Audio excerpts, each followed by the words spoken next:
Good evening friends, Mishra sir mining class YouTube channel में आपका स्वागत है। जैसा कि पिछले वीडियो में आपने देखा होगा कि विगत वर्ष के जो क्वेश्चन पेपर आए हुए हैं एनसीएल, एनएलसी और डीजीएमएस के, उसके कलेक्शन को आपको इकट्ठा करके उसके सॉल्यूशन को आपको अपलोड किया था फ्रेंड्स, और आपने स्टडी किया था, जिसमें ओपन कास्ट खदान में जो असिस्टेंट मैनेजर की संख्या है और साथ ही जो है सर्वेयर की संख्या है, उसका कैलकुलेशन कैसे करते हैं उसका हमने स्टडी किया था अच्छे तरीके से। उसके साथ ही आज की वीडियो जो आपके सामने दिखाई दे रही है क्वेश्चन नंबर 70, उसको हम लोग चालू करने वाले हैं फ्रेंड्स। उसके साथ ही जो आपके सामने मिश्रा सर माइनिंग क्लास की जो यूट्यूब चैनल है उसको आप लाइक कर लीजिए, सब्सक्राइब कर लीजिए, साथ ही अपने फ्रेंड्स के पास शेयर करके उनको भी सब्सक्राइब करने के लिए बोलिए फ्रेंड्स। अगर नए कैंडिडेट हैं तो आप बेल आइकन दबाइए ताकि हर वीडियो की नोटिफिकेशन आप तक पहुंचती रहे और आप अपने उस वीडियो की सीरीज की स्टडी करके आप अपने एग्जामिनेशन की तैयारी को पक्का कर सके, एग्जामिनेशन में पास करके दिखाएं, अपनी जॉब को पाके लिविंग स्टैंडर्ड को ऊंचा कर सके फ्रेंड्स। साथ ही डीजीएमएस गेट के कैंडिडेट्स, माइनिंग इंस्पेक्टर के करंट्स कैंडिडेट्स, इस वीडियो की सीरीज को कंटिन्यू देखते रहिए और अपने एग्जामिनेशन की तैयारी को पक्का करिए। चलिए 70 नंबर के क्वेश्चंस को पढ़ते हैं फ्रेंड्स। क्या कहता है, which of the following precautions is not required by shot firer and their helpers during use and handling of explosive। इनमें से कौन सी प्रिकॉशन है जो शॉट फायरर द्वारा और उनके हेल्पर द्वारा जो एक्सप्लोसिव का यूज और हैंडलिंग करते समय प्रिकॉशन को आवश्यक नहीं है फॉलो करना। तो ऑप्शन ए कहते हैं क्या चीज, not use the battery operated watch, mobile phone etcetera. Battery operated watch का उपयोग नहीं करना है जब एक्सप्लोसिव का यूज कर रहे हो, हैंडलिंग कर रहे हो, मोबाइल फोन का भी यूज कर रहे हो, हैंडलिंग कर रहे हो। इसी तरीके के और जो इलेक्ट्रॉनिक सामान है उनका यूज आपको एक्सप्लोसिव के यूज और हैंडलिंग करते समय नहीं करना है शॉट फायर और उनके हेल्पर को। तो ये बात तो सही है फ्रेंड्स। तो नॉट रिक्वायर्ड, तो ये तो रिक्वायर्ड है, इसको टिक नहीं लगाना है।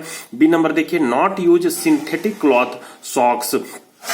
तो जब आप CMR 207 आप पढ़िएगा, यानी कि 207 पढ़िएगा, precautions for use of explosive and other, तो इसमें आपको जो है मिलेगी कि सिंथेटिक क्लॉथ और सॉक्स का यूज नहीं करना है फ्रेंड्स शॉट फायर और उनके हेल्पर्स को। सी नंबर देखिएगा, यूज ऑफ कंडक्टिव शू, जो कंडक्टिव शू है उसका यूज करना है, लेदर शू का यूज करना है, leather sole of boot, boot का जो है वो लेदर सोल का होना चाहिए, but do not hob nails, उसमें हॉब नेल्स नहीं होनी चाहिए।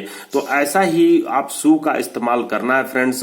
तो नॉट रिक्वायर्ड में ये नहीं होगी, ये रिक्वायर्ड होगी friends, none of the above. तो इसमें नन ऑफ दी अबव ही आपकी आंसर होगी। आंसर डी को टिक लगा करके आप आगे बढ़िएगा फ्रेंड्स। अब देखिए आपके सामने क्वेश्चन नंबर 71 है। क्या कहता है, who is responsible for making and implementing the code of practice for the use of machine for drilling, cutting, loading, हॉलिंग, dumping, lifting etcetera. तो कौन रिस्पॉन्सिबल है कोड ऑफ प्रैक्टिस को बनाने और लागू करने के लिए for the use of machine, जो ऐसे मशीन को जो ड्रिलिंग करती है, कटिंग करती, ड्रिलिंग करती है यानी कि ड्रिल मशीन होती है, कटिंग करती है यानी कि सरफेस माइनर कटिंग करती है, लोडिंग करती है यानी कि सॉवेल ड्रैग लाइन मशीन है, हॉलिंग जो कि डंपर है, डंपिंग जो कि डंपर करती है, लिफ्टिंग यानी क्रेन एटसेट्रा जो मशीन है उसके कोड ऑफ प्रैक्टिस तैयार करने की जो रिस्पॉन्सिबिलिटी है वो किसकी है फ्रेंड्स। तो यहां पर जो रिस्पॉन्सिबिलिटी है पढ़ते हैं ऑप्शन में क्या क्या दिया हुआ है। ए नंबर में मैनेजर, बी नंबर में आपको इंजीनियर और सी नंबर में जो है यहां पर आपको दिया हुआ है क्या चीज फ्रेंड्स, मशीन मैन्युफैक्चरिंग कंपनी, और डी नंबर में ए और बी बोथ दिए हुए हैं यानी कि मैनेजर और इंजीनियर दोनों दिया हुआ है। तो ये जो रेगुलेशन 208 है जिसमें मशीन के ये COP यानी कि कोड ऑफ प्रैक्टिस तैयार करने की बात कही है, तो वो जो है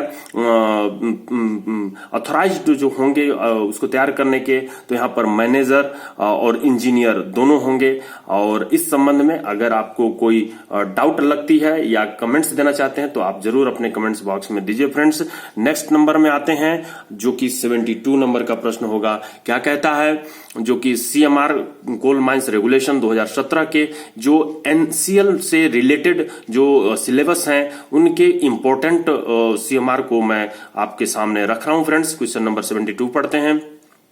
In OCM, vertical mine projection, mine section showing vertical projection of mine working at suitable interval not exceeding dash dash meter in both longitudinal as well as the transverse direction shall be prepared and maintained irrespective of the inclination of the coal seam। कहने का मतलब कि open cast mine में जो vertical mine section बनाई जाती है जिसमें वर्टिकल प्रोजेक्ट माइन का वर्टिकल प्रोजेक्शन को शो किया जाता है, तो ये सुटेबल इंटरवल, कितने सुटेबल इंटरवल, जो कितनी मीटर से अधिक नहीं होगी, जो आप माइंस में फील्ड में जो कितनी मीटर से अधिक नहीं होगी इन बोथ लॉन्गिट्यूडनल डायरेक्शन में भी और ट्रेवर्स डायरेक्शन में भी, और जिसको प्रिपेयर्ड किया जाता है, मेंटेन किया जाता है, चाहे सीम का इंक्लेशन जो भी हो। तो यहाँ पर ये नंबर में 20 दिया हुआ है, ऑप्शन बी में 50 दी हुई है, ऑप्शन सी में 80 दी हुई है, ऑप्शन डी में 100 दी हुई है।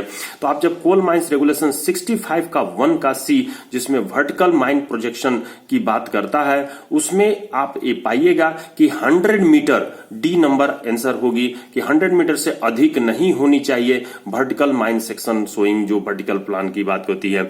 यहीं पर आपकी जो एक पॉइंट है कि अगर सीम की डिग्री अंडरग्राउंड की सीम की बात करते हैं कि 30 डिग्री से इंक्लिनेशन अगर अधिक होती है तो वहां पर जो है वर्टिकल माइन प्रोजेक्शन सेक्शन बनाने की बात की जाती है।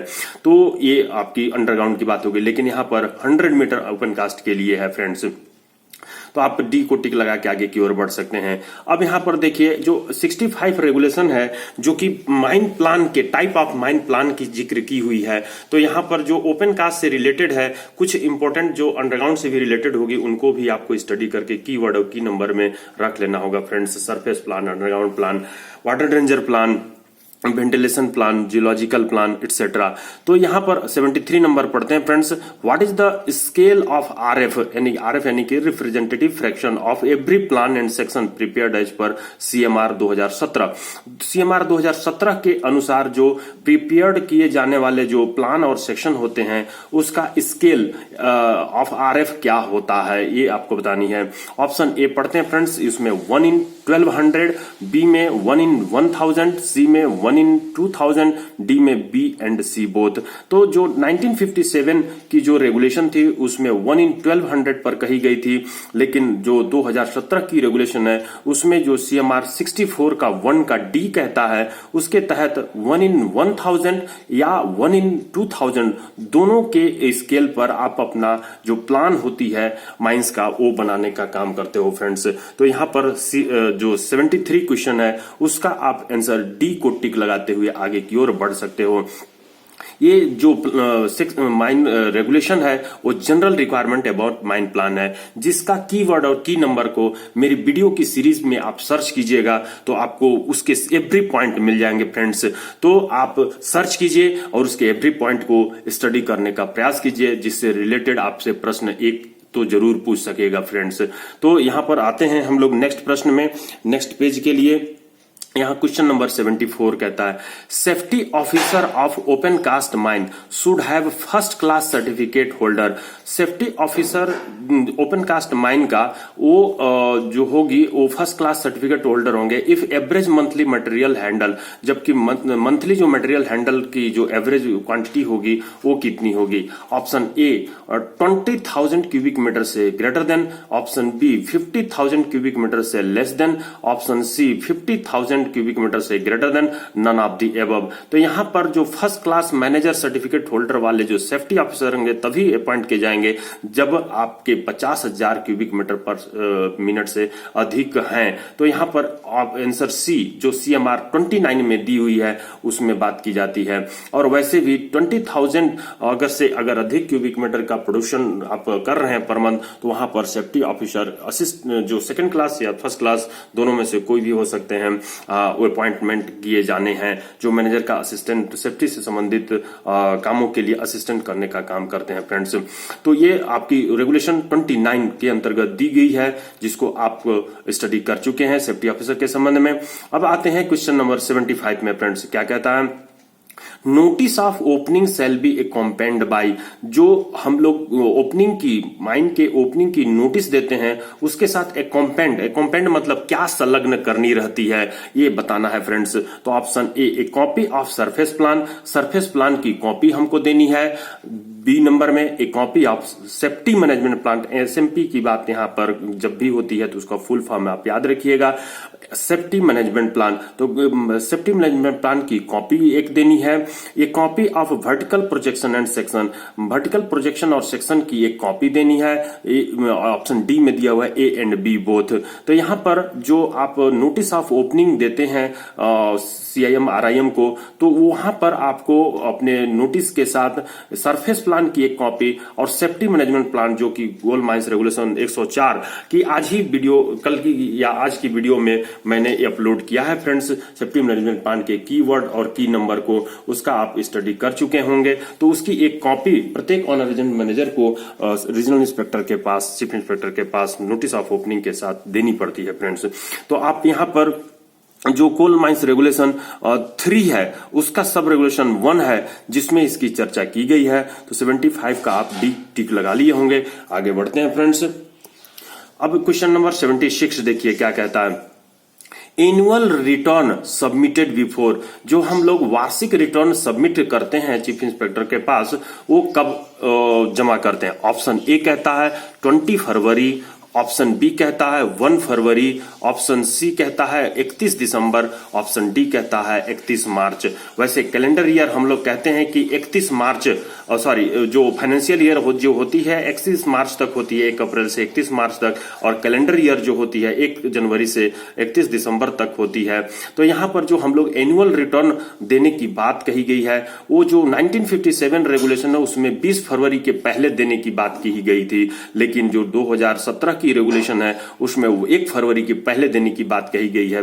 कोल माइंस रेगुलेशन जो 4 है, 2017 की जो रेगुलेशन 4 है उसमें एनुअल रिटर्न की बात की गई है, जिसमें आप 1 फरवरी की टिक लगाकर आप आगे की ओर बढ़ सकते हैं फ्रेंड्स। अब देखिए क्वेश्चन नंबर 77 क्या कहता है।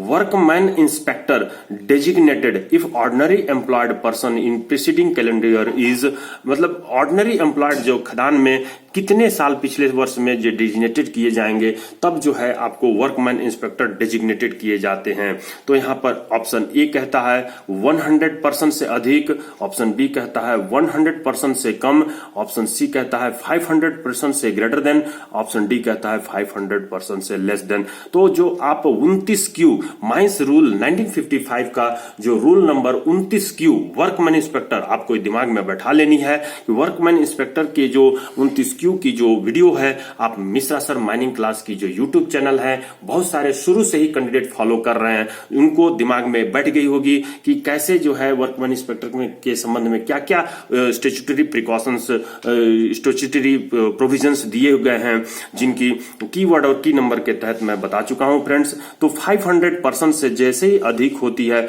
वहां पर ऑनर एजेंट मैनेजर अपने खान में वर्कमैन इंस्पेक्टर डिजिग्नेटेड किए जाते हैं, जो कि एक माइनिंग डिसिप्लिन का होता है, एक इलेक्ट्रिकल डिसिप्लिन का होता है और एक मैकेनिकल डिसिप्लिन का होता है। और यदि इसी के साथ ये लिखा भी हुआ है उसी में कि यदि मैन पावर पिछले कैलेंडर में 1500 से अधिक होते हैं तो प्रत्येक 1000 या उससे अधिक पर एक एडिशनल माइनिंग डिसिप्लिन का वर्कमैन इंस्पेक्टर डिजिग्नेटेड किया जाएगा। तो यहां पर आप तो आंसर सी को टिक लगा के आगे की ओर बढ़ेंगे जिस संबंध में 29Q में जिक्र की गई है। अब आते हैं नेक्स्ट प्रश्न में 78 में क्या कहता है।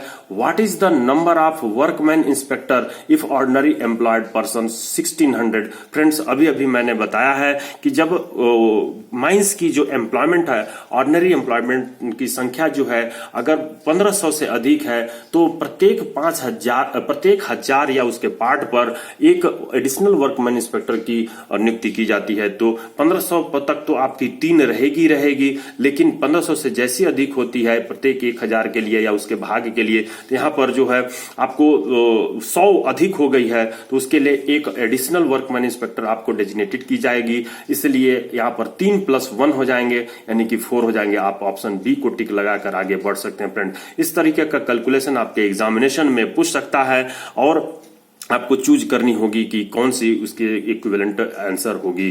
तो ऑप्शन आंसर बी को जो 29 क्यू का ही आंसर था फ्रेंड्स, प्रोविजंस का प्रश्न था फ्रेंड्स, आपने टिक लगा लिया होगा। तो ये 78 नंबर की प्रश्न हो गई है।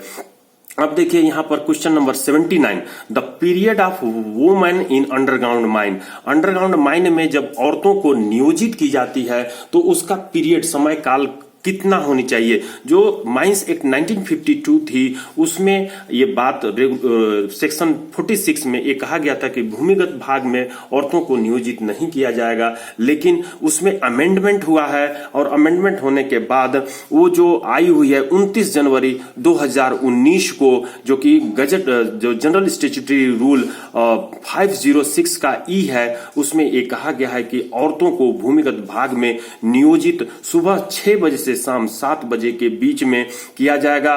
3-3 के ग्रुप में किया जाएगा और जहां पर उनको कंटिन्यूअस सुपरविजन करने की जरूरत नहीं है, उनको पार्ट टाइम के रूप में जो है इंस्पेक्शन विजिटिंग के लिए, इंस्पेक्शन के लिए जो है एम्प्लॉयड किया जाएगा। तो यहां पर जो है आप 7 AM से 6 AM ऑप्शन ए नहीं होगी, बी नंबर 6 AM से 7 PM यही आंसर होगी। होल टाइम के लिए एम्प्लॉयड हम लोग ओपन कास्ट माइन में करते हैं फ्रेंड्स। होल टाइम के लिए ओपन कास्ट 24 घंटे के लिए ओपन कास्ट में उनको एम्प्लॉयड करने की बात है, जबकि उनकी कंसेंट होनी चाहिए, उनकी सहमति होनी चाहिए, तब जो है उनको एम्प्लॉयमेंट करने की बात हो। तो यहां पर नन ऑफ दी अबव तो सवाल पैदा नहीं होता। तो यहां पर आप जो है ऑप्शन बी को टिक लगा करके आगे की ओर बढ़ सकते हैं फ्रेंड्स, जिसके संबंध में आप याद रखिएगा GSR 506E 29 जनवरी 2019 को गजट नोटिफिकेशन प्रकाशित की गई थी सेंट्रल गवर्नमेंट द्वारा, जो कि जनरल स्टैट्यूटरी रूल के 506E में दी गई है। ठीक है फ्रेंड्स, नेक्स्ट प्रश्न पे आते हैं। 80 नंबर का प्रश्न, जो कि क्या कहता है, maximum daily hours of work and maximum weekly hours of work on surface. यानी कि जो सरफेस के ऊपर जो ओपन कास्ट माइंस में, जिसको आप कह सकते हैं कि maximum daily hours of work कितनी घंटे की होती है और मैक्सिमम वीकली आवर्स कितने घंटे की होती है। तो यहां पर ऑप्शन ए दिया हुआ है 8,48, यानी कि 8 घंटे एक दिन में नियोजन अधिकतम होनी चाहिए, अधिकतम घंटा होना चाहिए, और दैनिक साप्ताहिक जो है 48 घंटा होना चाहिए। तो अधिक घंटा, उससे अधिक नहीं होनी चाहिए। बी नंबर में कहता है 9 घंटे से अधिक नहीं होनी चाहिए दैनिक, और 48 घंटे से अधिक सप्ताह, किसी भी सप्ताह में नहीं होनी चाहिए। तो ऑप्शन सी कहता है 10 घंटे से अधिक नहीं होनी चाहिए और 48 घंटे से अधिक किसी भी सप्ताह में नहीं होनी चाहिए। ऑप्शन डी कहता है 12 घंटे से अधिक नहीं होनी चाहिए और 48 घंटे से किसी भी सप्ताह में। तो आप जब जो माइंस एक्ट 1952 का जो सेक्शन 30 है उसके तहत आप एक कहते हैं कि सरफेस के ऊपर किसी भी दिन 9 घंटे से अधिक काम नहीं करने दिया जाएगा, नियोजित नहीं किया जाएगा, और किसी भी सप्ताह 48 घंटे से अधिक नहीं काम करने दिया जाएगा, नियोजित किया जाएगा। तो ऑप्शन बी को आप टिक लगा सकते हैं फ्रेंड्स। इसी के साथ जो आपके सामने जो 29 रेगुलेशन है और 29 जो सेक्शन है और जो 31 सेक्शन है, उसमें आपको डेली आवर्स ऑफ वर्क के बारे में अंडरग्राउंड के लिए भी बताया हुआ है। तो आप उसकी स्टडी कर लीजिए कि डेली जो है हम लोग अधिकतम भूमिगत भाग में 8 घंटे से अधिक नहीं, और सरफेस के ऊपर 48, किसी भी सप्ताह में भूमिगत भाग में 48 घंटे से अधिक हमको नहीं नियोजित करनी है। इस संबंध में जो हमारी कीवर्ड और की नंबर की वीडियो है वो अपलोडेड हो चुकी है पहले, और वीडियो की सीरीज को आप शुरू से स्टडी कीजिए मिस्टर सर माइनिंग क्लास की वीडियो को, तो आपको जो है उसकी पूरी कीवर्ड और की नंबर अपने दिमाग में बैठा सकते हैं फ्रेंड्स। अब यहां पर देखिए आपके सामने सेक्शन बी, जो आपके सामने मैं सिलेबस के तौर पर जो आपको बता चुका हूं कि लगभग जो है आपकी सिलेबस कंप्लीट हो गई है। अब यहां पर देखिएगा 1 से 30 क्वेश्चंस जो है आपको जो आने वाले हैं 30 मार्क्स के, उसमें जो है आपको ऑल पोस्ट के लिए ये जो है होगी, जितने भी पोस्ट आपके सामने माइनिंग सरदार हो, चाहे आपके जो सर्वेयर की पोस्ट हो या एनएलसी की पोस्ट हो, उसमें जो है एनएलसी यानी कि नेवली लिग्नाइट कारपोरेशन या एनसीएल यानी कि जो अपनी नॉर्दर्न कोलफील्ड लिमिटेड एनसीएल की हो, उसमें आपको जनरल नॉलेज से प्रश्न पूछी जानी है। जनरल नॉलेज में क्या हो पढ़नी है आप लोगों को फ्रेंड्स, अबाउट इंडिया, इंडिया के बारे में पढ़नी है, एंड इट्स इंटरनेशनल रिलेशन, यानी कि भारत का म्यांमार से रिलेशन कैसा है, भारत का बांग्लादेश से रिलेशन कैसा है, भारत का पाकिस्तान से रिलेशन कैसा है, भारत का श्रीलंका से रिलेशन कैसा है, भारत का चाइना से रिलेशन कैसा है, जो भी हमारे पड़ोसी देश हैं सबसे पहले उसका स्टडी कीजिए कि उनका रिलेशन कैसा है, और फिर जो है और जो विशेष विशेष कंट्री हैं उनका रिलेशन आप पढ़ने का प्रयास कीजिए फ्रेंड्स। तो यहाँ पर तो आप अबाउट इंडिया और इंटरनेशनल रिलेशंस की आप स्टडी जनरल नॉलेज में करिएगा ही, साथ ही जनरल साइंस का भी आपको स्टडी करनी है, जैसे बल्ब का आविष्कार किसने किया था, आइंस्टीन जो थे E=mc² का डिस्कवरी किस संबंध में किया गया, प्रकाश का वेग धरती से सूर्य से धरती तक पहुंचने में कितना समय लगता है। तो ऐसे जनरल साइंस के प्रश्न फ्रेंड्स आपको पढ़नी है। तो ये आपको जीके की प्रश्न होगी जो कि आपको याद करनी है फ्रेंड्स। अब यहाँ पर देखिए दूसरे नंबर में जनरल अवेयरनेस की प्रश्न पढ़नी है, यानी कि स्पोर्ट्स में अभी जितने खेल हुए हैं पिछले 2 साल या 5 साल के अंदर, या फिर कुछ विश्व प्रसिद्ध जो खेलें रहती हैं उसके संबंध में करंट अफेयर्स और साथ में जो है पिछले 5 साल के आपको याद रखनी है फ्रेंड्स। डिफेंस में जो है जो भी इंपॉर्टेंट की नंबर्स की वर्ड्स हैं उनको आपको पढ़नी है। बुक्स का राइटर और उसके कुछ जो बुक्स के नेम है उसको भी पढ़नी है। कौन कौन से प्राइजेस जो है इंडिया में किनको किनको दी गई है, कब दी गई है, उस संबंध में भी आपको पढ़नी है फ्रेंड्स। तो इंडिया डेमोक्रेसी के बारे में पढ़नी है। रीजनिंग में वर्बल मेंटल एबिलिटी आपकी साइनोनाइमस एंटोनाइमस पढ़नी है, हिंदी इंग्लिश दोनों की पढ़नी है, साइनोनाइमस एंटोनाइमस। ग्रामर की कुछ पोर्शन पढ़नी है, रिलेशनशिप पढ़ना है। अब क्वांटिटेटिव एप्टीट्यूड में वर्क रिलेशनशिप पढ़ना है, प्रॉफिट लॉस भी पढ़नी है, स्पीड भी पढ़नी है फ्रेंड्स। स्पीड इक्वल्स टू जो डिस्टेंस अपॉन टाइम कहते हैं। तो फ्रेंड्स ये तो जीके की बात हो गई, आप इनकी स्टडी करते हुए आगे की ओर बढ़िएगा। देखिए एक आपका जो नेक्स्ट पॉइंट लिखी हुई थी writing of accident report. Accident report कोई राइटिंग हम लोग जो करते हैं उसको किस तरीके से करते हैं, 10 की पॉइंट में हम लोग करते हैं फ्रेंड्स, जिसमें से जनरल इंफॉर्मेशन अबाउट माइन या सेक्शन की बात हम लोग करते हैं। यानी कि जिस जगह एक्सीडेंट हुई रहती है उसमें केवल 4 वर्ड आपको याद रखनी है कि वो माइन का नाम क्या है, उस माइन का वो प्लेस का नाम क्या है जहां पर वो एक्सीडेंट हुई है, वो माइन किस एरिया के अंतर्गत आती है, किस कंपनी के अंतर्गत आती है, वहां पर उस संबंध में क्या वर्किंग चल रही थी उसके बारे में बतानी है फ्रेंड्स। प्लेस ऑफ एक्सीडेंट बतानी है, एग्जैक्ट प्लेस ऑफ एक्सीडेंट बताना। फिर तीसरा में प्रायर ऑफ एक्सीडेंट बतानी है कि एक्सीडेंट के पहले हो क्या रहा था वहां पे। अकरेंस ऑफ एक्सीडेंट बतानी है कि एक्सीडेंट हुआ कैसे। रेस्क्यू ऑफ रिकवरी, कैसे उस एक्सीडेंट के बाद जो है लोगों को बचाया गया या फिर मटेरियल हैंडल किया गया। कॉज ऑफ एक्सीडेंट का कारण क्या था, कंट्रावेंशन क्या थी, prevention for preventing similar accident in future, signature of inquiry, fresher enclosure of photograph witness sign. तो ये 10 पॉइंट के तहत आप पढ़ने का प्रयास कीजिएगा फ्रेंड्स। यहां पर जो आपके सामने मिश्रा सर माइनिंग क्लास की जो यूट्यूब चैनल है उसको कंटिन्यू देखिए, पूरा देखिए, लगातार देखिए और फ्रेंड्स के पास शेयर करते हुए सब्सक्राइब करने के लिए बोलिए, आप भी सब्सक्राइब कीजिए फ्रेंड्स।